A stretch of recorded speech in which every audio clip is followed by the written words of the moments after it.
Bible గ్రంథము నుండి అపోస్తలుల కార్యముల గ్రంథం 25వ అధ్యాయం మొదటి నుండి 12 వచనాలు చదువుకుందాం. అపోస్తలుల కార్యముల గ్రంథం 25వ అధ్యాయం మొదటి నుండి 12 వచనాలు. ఫేస్తు ఆ దేశాధికారమునకు వచ్చిన 3 దినములకు కైసరయ నుండి యెరూషలేమునకు వెళ్ళాను. అప్పుడు ప్రధాన యాజకులను యూదులలో ముఖ్యులను పౌలు మీద తాము తెచ్చిన ఫిర్యాదు సంగతి అతనికి తెలియజేసిరి. మరియు త్రోవలో అతని చంపుటకు పొంచియుండి, మీరు దయచేసి అతనిని యెరూషలేమునకు నంపించుడని అతనిని గూర్చి ఫేస్తునొద్ద మనవి చేసిరి. అందుకు ఫేస్తు, పౌలు కైసరులో కావలిలో ఉన్నాడు, నేను శీఘ్రముగా అక్కడికి వెళ్ళబోచున్నాను గనుక మీలో సమర్థులైన వారు నాతో కూడా వచ్చి ఆ మనుషుని యందు తప్పిదమేదైనా ఉంటే అతని మీద మోపవచ్చునని ఉత్తరమిచ్చాను. అతడు వారి యొద్ద 8-10 దినములు గడిపి కైసరకు వెళ్ళి మరునాడు న్యాయపీఠం మీద కూర్చుండి పౌలును తీసుకుని రమ్మని ఆజ్ఞాపించాను. పౌలు వచ్చినప్పుడు యెరూషలేము నుండి వచ్చిన యూదులు అతని చుట్టూ నిలిచి భారమైన నేరములనీకములు మోపిరి గాని వాటిని రుజువు చేయలేకపోయిరి. అందుకు పౌలు, యూదుల ధర్మశాస్త్రమును గూర్చి గాని దేవాలయమును గూర్చి గాని కైసరును గూర్చి గాని నేను ఎంత మాత్రమును తప్పిదము చేయలేదని సమాధానము చెప్పాను. అయితే ఫేస్తు యూదుల చేత మంచివాడనిపించుకొనవలనని యెరూషలేమునకు వచ్చి అక్కడ నా ఎదుట ఈ సంగతులను గురించి విమర్శింపబడుట నీకిష్టమా అని పౌలును అడిగాను. అందుకు పౌలు, కైసర్ న్యాయపీఠం ఎదుట నిలవబడి ఉన్నాను, నేను విమర్శింపబడవలసిన స్థలమిదే. యూదులకు నేను అన్యాయమేమీ చేయలేదని తమరికి బాగుగా తెలియను. నేను న్యాయము తప్పి మరణమునకు తగినదేదైనను చేసిన యెడల మరణమునకు వెనుక తీయను. వీరు నా మీద మోపుచున్న నేరములలో ఏది నిజము కాని ఎడల నన్ను వారికి అప్పగించుటకు ఎవరి తరము కాదు, కైసరు ఎదుటనే చెప్పుకొందున నేను. అప్పుడు ఫేస్తు తన సభ వారితో ఆలోచన చేసి, తరువాత కైసరు ఎదుట చెప్పుకొందునంటివే, కైసరు వద్దకే పోవుదు అని ఉత్తరం ఇచ్చెను. చదవబడిన ఈ దైవ లేఖనం కొరకు ప్రార్థన చేసి వాక్యాన్ని ధ్యానం చేద్దాం. మహామహిమ కలిగిన మా దేవ, మహోన్నతుడవైన మా ప్రియ ప్రభువ, పూజార్హుడవైన మా తండ్రి, సర్వాధికారి, సర్వశక్తి సంపన్నుడా, అద్వితీయ సత్యదేవుడా, ఆరాధ్య దైవమా, మీ గణనామానికి స్తోత్రాలు స్తుతులు చెల్లిస్తున్నాం. మా ప్రియ ప్రభువ, మీ దివ్య లేఖనాలలో నుండి అమూల్యమైన సంగతులను మేము ధ్యానం చేస్తుండగా మీరు మాతో మాట్లాడండి. మీకు రావలసిన మహిమ ఆపాదించుకోనండి. తోడయుండి చేస్తున్న ప్రతి ఉపకారమును బట్టి మిమ్మును మేము ఎంతగానో స్తుతిస్తున్నాం.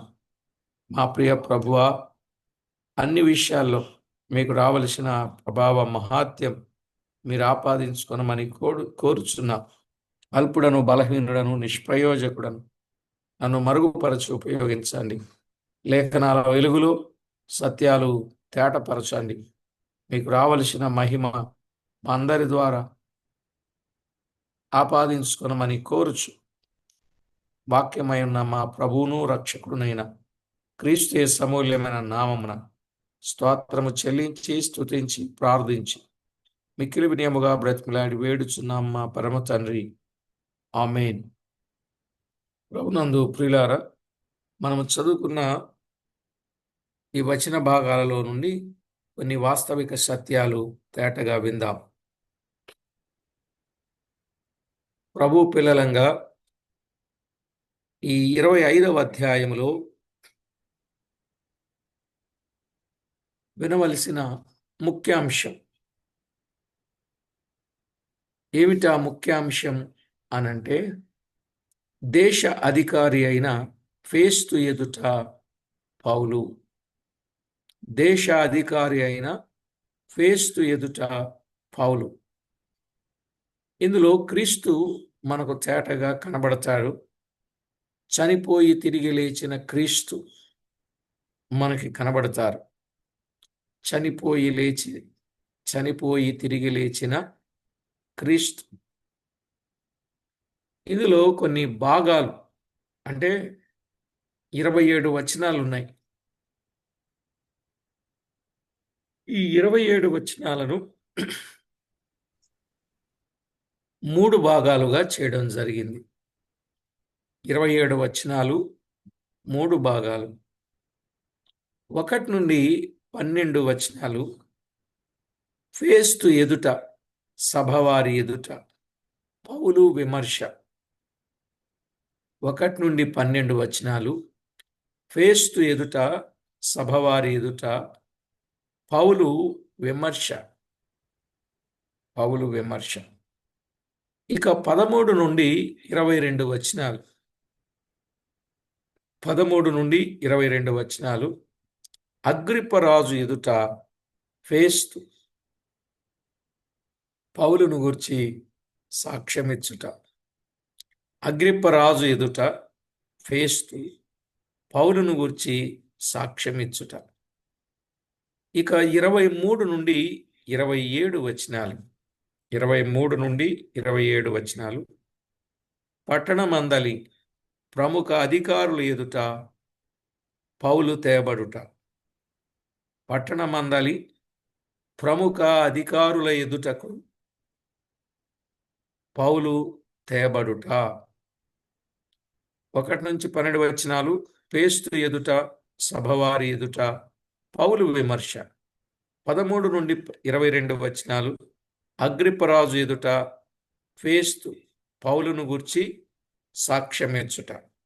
23 నుండి 27 వచనాలు పట్టణమందలి ప్రముఖ అధికారుల ఎదుటకు పౌలు తేబడుట. ఈ విషయాలు లేఖనాల్లో మనం చూడవచ్చు. ఇందులో మొదటి భాగాన్ని మనం విందాం. ఈ మొదటి భాగం 1 నుండి 12 వచనాల్లో ఫేస్తు ఎదుట, సభవారి ఎదుట పౌలు విమర్శ. దేవుని వాక్యంలో వ్రాయబడిన మాట మొదటి వచనములో, ఈ గ్రంథములో ఇక్కడ వ్రాసి ఉన్నది గాక ఫేస్తును గూర్చి తెలిసింది చాలా తక్కువ. మనకు ఫేస్తును గురించి తెలిసింది చాలా తక్కువ. అతడు దాదాపు క్రీస్తు 60లో యూదయాకు అధిపతి అయ్యాడు. ఎప్పుడండి? క్రీస్తు శకం 60లో యూదయకు అధిపతి అయ్యాడు. 2 సంవత్సరాల కంటే తక్కువ కాలం ఏలిన తర్వాత అతడు చనిపోయాడు. 2 సంవత్సరాల కంటే తక్కువ కాలమే. అయితే ఫేస్తు అధికారమునకు వచ్చిన 3వ దినాన అతడు యెరూషలేముకు వెళ్ళెను అని చూస్తాం. కైసరియా రోమీలకు ముఖ్య పట్టణముగా ఉండినప్పుడు, అయితే యూదులకు యెరూషలేము ముఖ్య పట్టణంగా ఉంది. కైసరియా రోమీలకు ముఖ్య పట్టణం, అయితే యూదులకు యెరూషలేము ముఖ్య పట్టణంగా ఉంది. ఫేలిక్సు నద్ద పౌలుపై నిందారోపణలు చేయుట నిష్ప్రయోజనమైనదని యూదులు గ్రహించారు. మన పప్పులు ఇక్కడ ఉడికించడం కష్టం, మనం ఇక్కడ వాదనలు చేయడం నిష్ప్రయోజనం అని చెప్పి వారికి అర్థమయ్యి వారు ఏం చేశారు అనంటే, వారికి క్రొత్త గవర్నరు వచ్చాడు.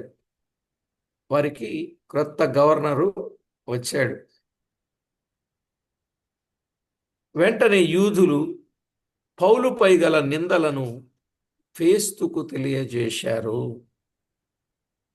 అర్థమైందండి? క్రొత్త గవర్నర్ ఎప్పుడైతే వచ్చారో వెంటనే పౌలుపై గల నిందలను ఫేస్తుకు తెలియజేశారు. దేవుని వాక్యంలో మనము చూస్తున్నాం, 2వ వచనం. అప్పుడు ప్రధాన యాజకులను యూదులలో ముఖ్యులను పౌలు మీద తాము తెచ్చిన ఫిర్యాదు సంగతి అతనికి తెలియజేసిరి. అతనికి ఆ సంగతిని తెలియజేశారు. అంటే వాళ్ళ ఉద్దేశం, పౌలును యూదులు తమ ఆధీనములోనికి తెచ్చుకొనవలెనని వారు చూస్తున్నారు. అందువలననే వారు పౌలును విచారించడానికి యెరూషలేముకు తీసుకురావాలని కోరుతా ఉన్నారు. 3వ వచనంలో యెరూషలేమునకు తీసుకుని రావాలి. త్రోవలో అతని చంపుటకు పొంచి ఉండి మీరు దయచేసి అతనిని యెరూషలేమునకు పిలువనంపించుడని అతనిని గురించి ఫేస్తునొద్ద మనవి చేశారు అని మనం చూస్తున్నాం. వారి కుట్ర కోణం ఎలా ఉందో చూశారా? 23వ అధ్యాయం 12-13 వచనాలలో, ఉదయమైనప్పుడు యూదులు కట్టుకట్టి తాము పౌలును చంపు వరకు అన్నపానములు పుచ్చుకొనమని ఒట్టు పెట్టుకొనిది. ఈ కుట్రలో చేరిన వారు 40 మంది కంటే ఎక్కువ. ఇంతమంది పౌలును యెరూషలేముకు తీసుకొని వెళ్తా ఉంటే ఆ మార్గ మధ్యమున వీళ్ళు ఆయన్ని చంపదలిచారు. చూడండి వాళ్ళ కుట్రకోణం. ఇక్కడ ఉంటే జైల్లో ఉంటాడు, సభ ఎదుట ఉంటాడు. ఇక్కడ మనం చంపలేం.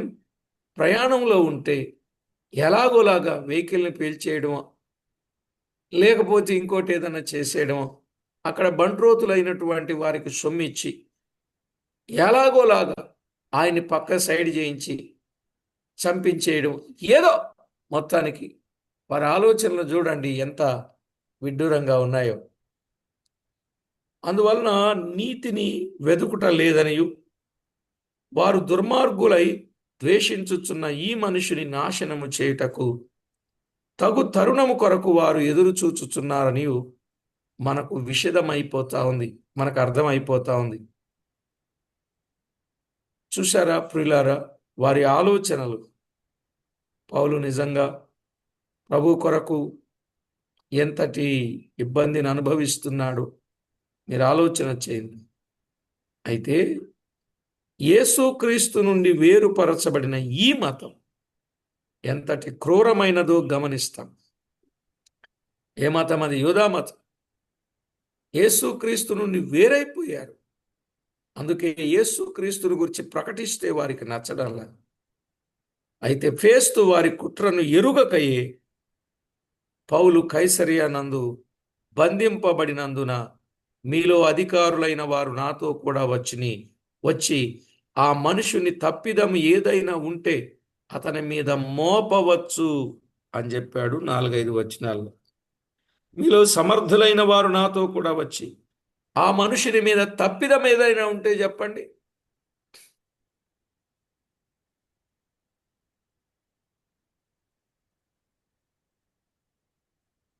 ఆయన అలా మాట్లాడాడు అంటే ఇలాంటి సమయంలో దేవుడు యూదుల కుట్రలు కొనసాగించకుండా ఆపు చేస్తున్నాడని మనము గమనించవచ్చు.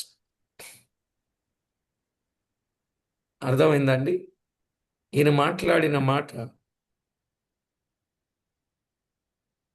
నేను శీఘ్రముగా అక్కడికి వెళుతున్నాను, మీలో సమర్థులైన వారు నాతో కూడా వచ్చి ఆ మనుషుని యందు తప్పిదం ఉంటే అతని మీద ఆ నేరాలు మోపవచ్చు అని చెప్పాడు. అలా చెప్తూ మాట్లాడించాడంటే ప్రియులారా, దేవుడు తన భక్తులను ఆశ్చర్యరీతిగా కాపాడుచున్నాడు. అతడు వారి యొద్ద 8-10 దినములు గడిపి కైసరకు వెళ్ళి మరునాడు న్యాయపీఠం మీద కూర్చుండి పౌలును రప్పించాడు అని మనం 6వ వచనంలో చూస్తాం. 8-10 దినములు గడిపి కైసరకు వెళ్ళినట్లు మనము చూస్తున్నాం. 10-17 వచనాలు. అందుకు పౌలు, కైసరు న్యాయపీఠము ఎదుట నిలువబడి ఉన్నాను, నేను విమర్శింపబడవలసిన స్థలమిదే, యూదులకు నేను అన్యాయమేమీ చేయలేదని తమరికి బాగుగా తెలియను అన్నాడు. 17వ వచనం.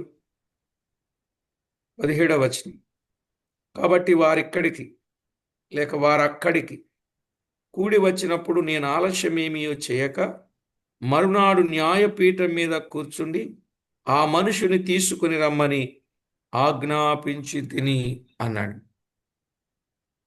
చూసారా, ఫేస్తు కైసరకు వచ్చే నాటికి యూదా మతమును గూర్చి గాని క్రైస్తవులను గూర్చి గాని అతనికి ఏమీ తెలియదు. ఈ విషయములో ఇతడు ఫేలిక్స్ కంటే భిన్నంగా ఉన్నాడు. ఫేలిక్స్ కంటే ఇతడు భిన్నంగానే ఉన్నాడు. 24వ అధ్యాయం 22వ వచనం. ఫేలిక్స్ ఈ మార్గమును గూర్చి బాగుగా ఎరిగిన వాడై సహస్రాధిపతి అయిన లూసియా వచ్చినప్పుడు మీ సంగతి నేను విచారించి తెలుసుకుందనని చెప్పి విమర్శ నిలుపు చేసిన వాడుగా చూస్తుంది. ఫేస్తు కైసరుకు వచ్చే నాటికి యూదా మతమును గుర్చి గాని క్రైస్తవ మతమును గుర్చి గాని క్రైస్తవ్యమును గుర్చి గాని అతనికి ఏమీ తెలియదు. ఈ విషయంలో ఇతడు ఫేలిక్స్ కంటే భిన్నంగా ఉన్నాడు. ఈ సమయంలో యూదులు తమతో న్యాయమూర్తిని తెచ్చుకొనలేదు. 1-2 వచనాలు. వారి నిందలు అనేకములు, అవి పరస్పర విరుద్ధమైనవి, అందువలన వారేమీ నిరూపింపలేకపోయిరి అని మనం చూస్తున్నాం. 7వ వచనంలో ఆ మాట ఉంది. పౌలు వచ్చినప్పుడు యెరూషలేము నుండి వచ్చిన యూదులు అతని చుట్టూ నిలిచి భారమైన నేరములనేకములు మోపిరి గాని వాటిని రుజువు చేయలేకపోయిరి. మోపారు గాని రుజువు చేయలేకపోయారు. అవును, ప్రభు దేవుని దాసుని పక్షంగా ఉన్నాడు. వారెప్పుడు నేరాలు మోపుతారు కానీ రుజువు చేయలేరు. 24వ అధ్యాయం 13వ వచనం కూడా చూడండి. 24:13. మరియు వారిప్పుడు నా మీద మోపిన నేరములను తమరికి రుజువుపరచలేరు.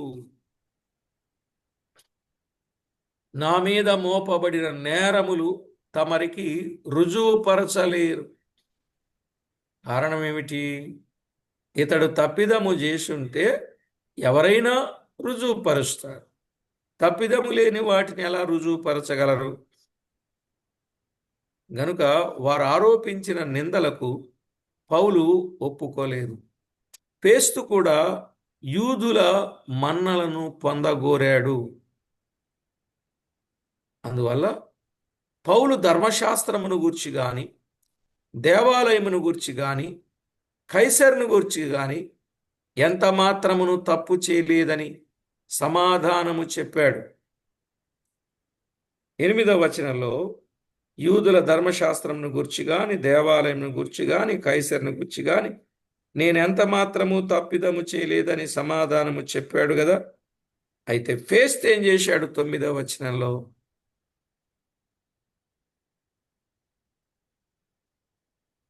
చెప్పాడు. ఏం చెప్పాడు? ఫేస్తు యూదుల చేత మంచివాడనిపించుకోవాలి, ఇది అతని ఆలోచన. మనం విన్నాం, ఎవరెవరు మంచివారు అనిపించుకోవాలనుకున్నారో వారిని గురించిన విషయాలు వివరాలు విన్నాం. 1, ఫేస్తు యూదుల చేత మంచివాడు అనిపించుకోవాలనుకున్నాడు. ఫేలిక్స్ యూదుల చేత మంచివాడు అనిపించుకోవాలనుకున్నాడు. హేరోదు యూదుల చేత మంచివాడు అనిపించుకోవాలనుకున్నారని ఇలాగున నలుగురును గూర్చిన విషయాలు మనం విన్నాం. ఎవరు చూసినా యూదుల చేత మంచివాళ్ళు అనిపించుకోవాలని ప్రతి రాజకీయవేత్త వలె పేస్తు కూడా యూదుల మన్నలను పొందగోరాడు. అతడు యెరూషలేములో నున్నప్పుడు యూదులు పౌలును యెరూషలేములో విచారింపవలనని కోరినప్పుడు అతడు వారి కోరికను తిరస్కరించాడు. అయితే ఇప్పుడు యూదుల మన్ననను పొందగోరి నీవు యెరూషలేములో విమర్శింపబడుట నీకిష్టమా అని పౌలుని అడిగాడు. అందుకు పౌలు అంగీకరింపలేదు. అందుకు పౌలు కైసర్ న్యాయపీఠం ఎదుట నిలువబడినాడు. నేను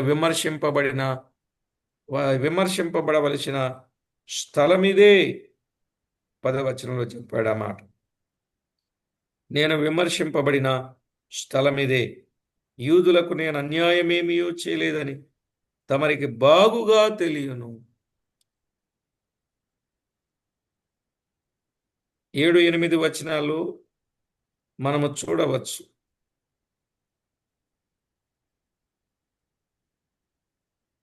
పౌలు క్రీస్తు కొరకు అనేక మారులు హింసింపబడ్డాడు.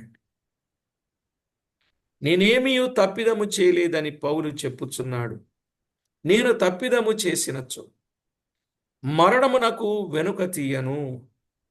వీరు నా మీద మోపుచున్న నేరములలో ఏదియు నిజము కాని ఎడల నన్ను వారికి అప్పగించుట ఎవరి తరము కాదు.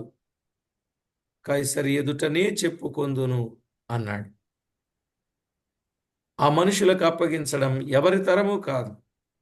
ఎందుకంటే నేను చేసిన నేరములలో రుజువు కానప్పుడు అన్నాడు. 11వ వచనం. సరే, ఒక రోమా పౌరుని గూర్చి విచారణ జరుగుతుంటే ఎప్పుడైనా అతడు తన గూర్చిన విషయాలు రోమాలు చక్రవర్తి ఎదుట జరగాలి అని చక్రవర్తి తానే తీర్పు చెప్పాలి అనే అధికారము తోడగడానికి తనకు అధికారం ఉంది. 21వ వచనములో ఆ అధికారం ఉంది.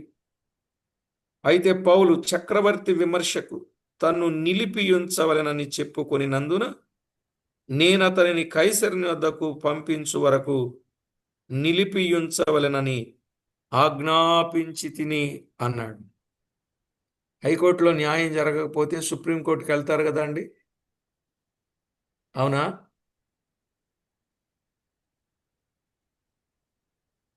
అవును కదా. ఈ విషయాన్ని ఇలా తేటగా చెప్పినట్లు మనము చూడగలం. పౌలు ఇలా జరగాలని అడిగాడు. ఎందుకంటే ఫేస్తు న్యాయమైన తీర్పు చెప్పాడని అనుకున్నాడు. ఫేస్తు యూదులకు సంతోషాన్ని కలిగించగోరాడు అని 9లో చూస్తాం. అంతేగాక ప్రభు తనను రోముకు పంపుతాడన్నాడని పౌలుకు తెలుసు. అర్థమైందండి? ఇప్పుడు పౌలు ఎక్కడికి వెళ్ళాలి? రోమాకు వెళ్ళాలి. 23వ అధ్యాయం 11వ వచనం. ఆ రాత్రి ప్రభు అతని యొద్ద నిలుచుండి, ధైర్యముగా ఉండుము, యెరూషలేములో నన్ను గూర్చి నీవెలాగు సాక్ష్యం ఇచ్చితివో అలాగున రోమాలో కూడా సాక్ష్యం ఇయ్యవలసి ఉన్నదని చెప్పాను. ఇదిగోండి, ఈ మాటను బట్టి పౌలుకు తెలుసు, నాకు ఇక్కడ న్యాయం జరగదు, నన్ను ఇప్పుడు ఎక్కడ తీసుకెళ్తారు? రోమాకు తీసుకెళ్ళాలి. చెప్పాడు, దేవుడే ముందుగా తెలియజేసినట్లు ఆయన ఆ విషయం చెప్పినట్లు అర్థమవుతుంది.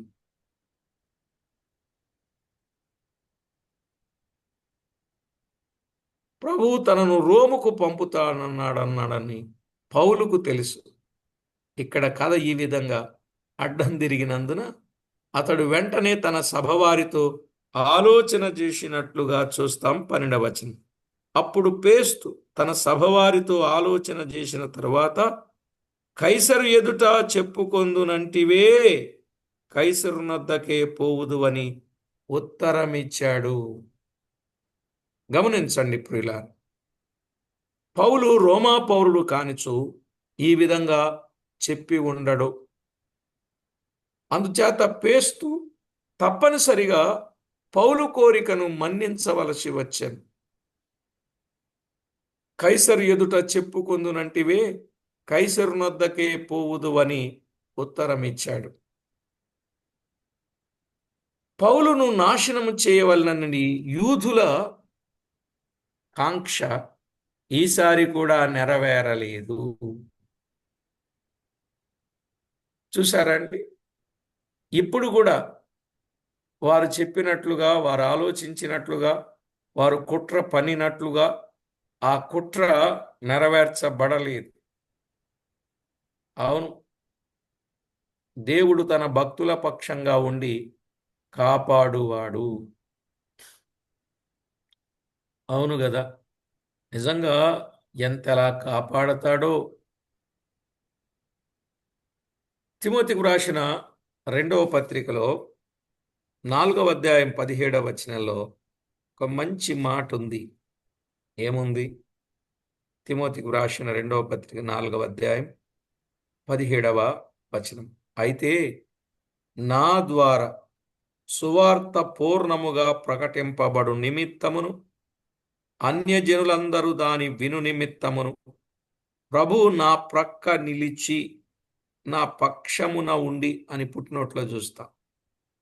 నన్ను బలపరచెను గనుక నేను సింహపు నోట నుండి తప్పింపబడి తిని. ఆ మాట ఎంత బాగుందో చూడండి. పౌలు తిమోతికి వ్రాస్తూ, నా ద్వారా సువార్త పూర్ణముగా ప్రకటింపబడు నిమిత్తం.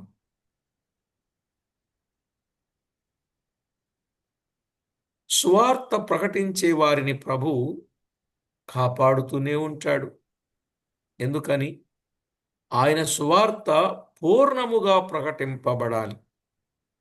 భక్తి కలిగి, విశ్వాసము కలిగి ఆయన పని చెయ్యాలి.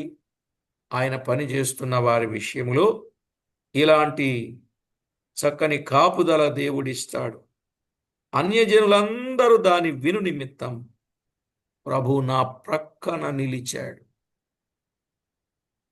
నా పక్షము నిలిచి నన్ను బలపరచెను. ఇక్కడ ఒక్కొక్క మాట మనము చాలా తేటగా చెప్పుకోవచ్చు. నన్ను బలపరచెను గనుక నేను సింహము నోట నుండి తప్పింపబడి తిని. నిజమే, సింహము లాంటి మనుషులు. దేవుడు వారి నుండి ఆయనను తప్పించి కాపాడే సందర్భాన్ని మనము చూస్తున్నాం. కాబట్టి ప్రభునందు ప్రియులారా, దేవుడు తన భక్తుల పక్షంగా ఉండి ఆయన కాపాడువాడు. నిజమా కాదా? నిజమే. ఈ సందర్భాలు మనం బైబిల్ గ్రంథంలో అనేకములుగా మనము చూడవచ్చు. దేవుడు కాపాడతాడా? కాపాడతాడు. కాపాడిన సందర్భాలు ఉన్నాయా? ఉన్నాయి. ఎందుకు లేకపోలే? దేవుడు కాపాడుతాడు. చూడండి, 34 కీర్తన 34లో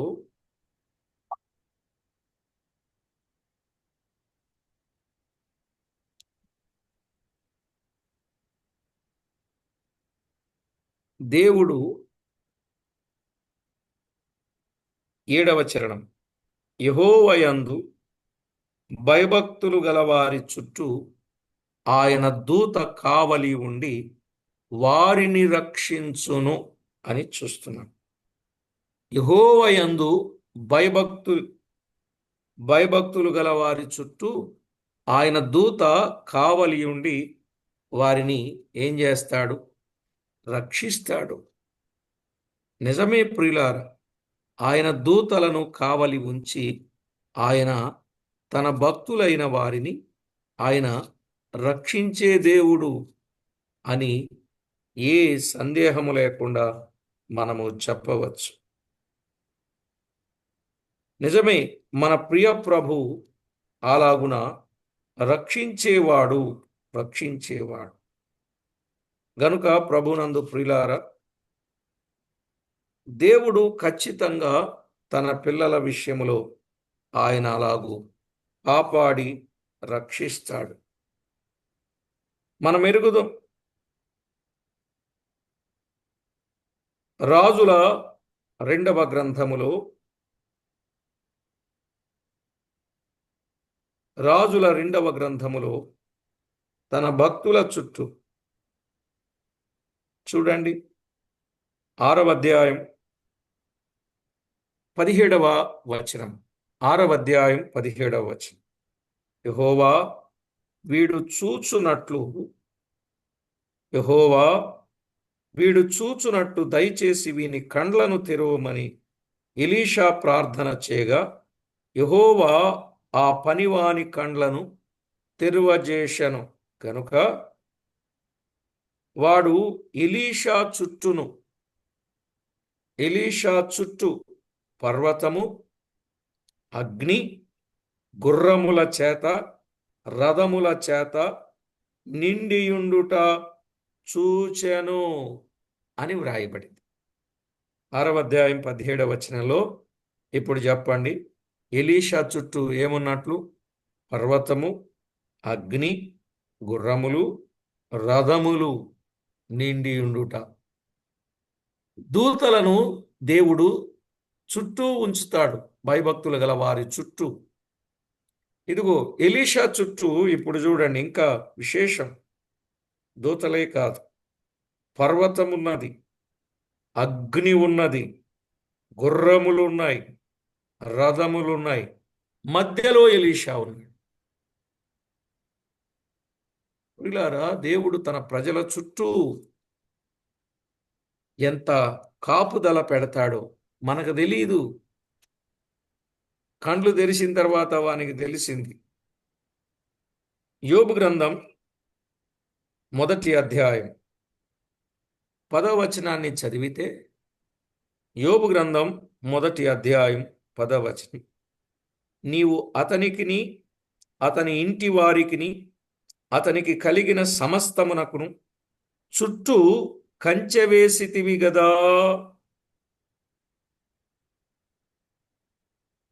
ఏమన్నాడు? ఎవరు మాట్లాడారు? అపవాది. నీవు అతనికి అతని ఇంటి వారికి అతనికి కలిగిన సమస్తమునకు చుట్టూ కంచె వేసితివి గదా. దేవుడు తన పిల్లలకు చుట్టూ కంచె వేస్తాడండి, కంచె వేస్తాడు. గమనించాలి, చుట్టూ దేవదూతలను పెట్టాడు, చుట్టూ పర్వతం ఉన్నది, అగ్ని ఉన్నది, గుర్రములున్నవి, రథములున్నవి, చుట్టూ కంచె ఉన్నది, కాపుదల కొరకై కంచె ఉన్నది. నీవు అతనికిని అతని ఇంటి వారికిని అతనికి కలిగిన సమస్తమునకు చుట్టూ కంచె వేసితివి గదా. ఈ మాటలు విశేషమైనవి.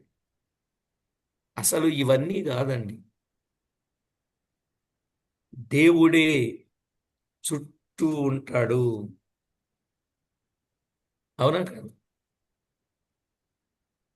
కీర్తనల గ్రంథం ఎక్కడుంది ఆ మాట? కీర్తనల గ్రంథం 125వ కీర్తన 2వ చరణం. బైబిల్ గ్రంథం కూడా చూస్తూ ఉండండి.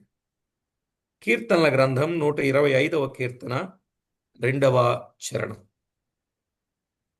యెరూషలేము చుట్టూ పర్వతములున్నట్లు యెహోవా ఇది మొదలుకొని నిత్యము తన ప్రజల చుట్టూ ఉండును. యెహోవా ఇది మొదలుకొని నిత్యము తన ప్రజల చుట్టూ ఉండును. ఈ మాట విశేషమైంది కదా. తన ప్రజల చుట్టూ ఆయన ఉంటాడు. ఎప్పుడైనా నాకు కూడా ఇదే ధైర్యం అండి. ఏ కార్యం చేయడానికైనా ముందుకు వెళ్ళడానికి కారణం ఏంటంటే ఇదే ధైర్యం, గొప్ప ధైర్యం. కారణం ఏమిటి? నా ప్రభు ఉన్నాడు, ఆయన నా చుట్టూ ఉన్నాడు, తన దూతలను నా చుట్టూ పెట్టాడు. పర్వతం ఉన్నది, అగ్ని ఉన్నది, గుర్రాలు ఉన్నాయి, రథాలు ఉన్నాయి, కంచె ఉన్నది. ఇక దేనికండి భయపడాల్సింది? ప్రభువే ఉన్నాడు. మరి మీ చుట్టూ ఉన్నాడా? చుట్టూ ఉండడానికి ఒక కారణం, ఒకటే కారణం, ఆయన యందు భయభక్తులు కలిగి ఉండుట, అంతే. ఆయన యందు మనము భయము భక్తి కలిగి ఉంటే ఆయన మన చుట్టూ ఉంటాడు. ఒక పాట ఉండేదండి, చాలా బాగుంటుంది. అలాంటి పాత పాటలు ఎవరు పాటలే. ఏంటి ఆ పాట అంటే, మేము భయపడము, ఇక మేము భయపడము, ఏ కీడు రాదని యేసే చెప్పెను మాకు, ఏ కీడు రాదని యేసే చెప్పెను మాకు, మేము భయపడము, ఇక మేము భయపడము అని ఒక చక్కని పాట ఉన్నది. ఒక చరణం పాడే ప్రయత్నం చేయనా? మేము భయపడం, ఎందుకంటే ఏ కీడు రాదని యేసు ప్రభువారే చెప్పాడు మాకు, కాబట్టి మేము భయపడవలసిన పని లేదు అని చాలా చక్కని పాట ఉన్నది.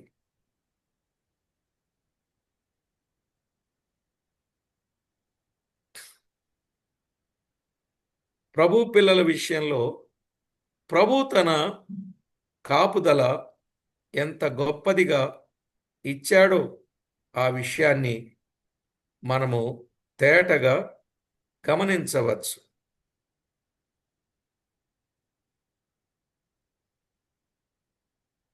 శత్రుకోటి మమ్ము జుట్టన్, పాతాళము మృంగజూడన్, శత్రుకోటి మమ్ము జుట్టున్, పాతాళము మృంగజూడన్, నిత్యుడు యేసు నిత్యము కాయును, నిత్యుడు యేసు నిత్యము కాయును, మేము భయపడము, ఇక మేము భయపడము. అగ్ని పరీక్షలయందు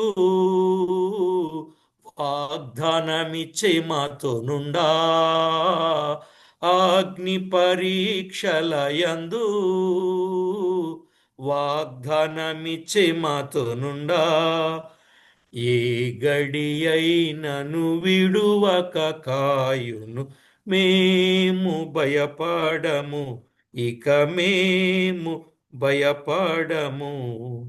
కునుకడు మన దేవుడు, ఎన్నడు నిద్రించడు, కనుపాపగమము కాపాడు నేప్పుడు, మేము భయపడము, ఇక మేము భయపడము. బాగుందండి. చరణాలు ఇంకా ఉన్నాయి, 7 చరణాలు కలిగిన పాట, చాలా బాగుంటుంది. మీరు క్రైస్తవ సునాద కీర్తనలో ఈ పాట 369వ పాట చాలా చక్కగా ఉంటుంది.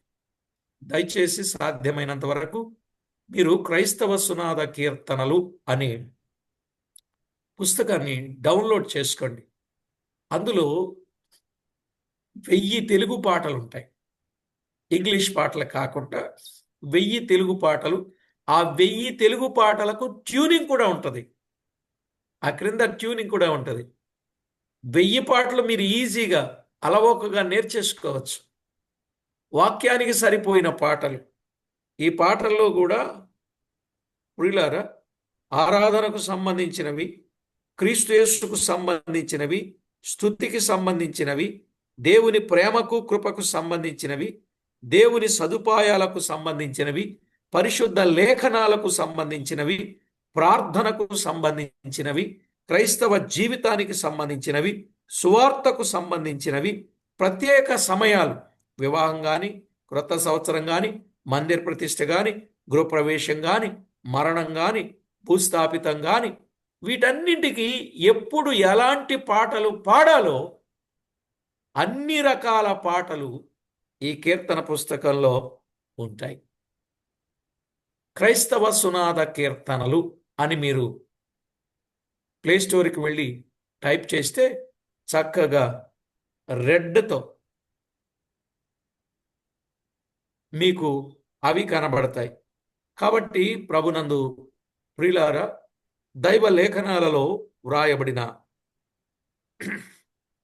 వాస్తవిక సత్యాలు తేటగా పాటల రూపంలో అవి ఉన్నాయి.